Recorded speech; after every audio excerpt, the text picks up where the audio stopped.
పెట్టినా ఈ రోజుకే ప్రజల గుండెల్లో గుడి కట్టుకొని కూర్చున్న నాయకుడు మన బాహుబలి గారు.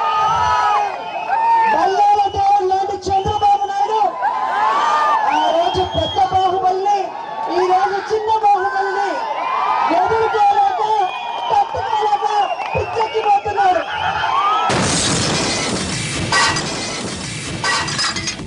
శివగామి లాంటి సోనియా గాంధీ బాహుబలి లాంటి వైఎస్ఆర్ గారిని ఇబ్బంది పెట్టినా ఈ రోజుకే ప్రజల గుండెల్లో గుడి కట్టుకొని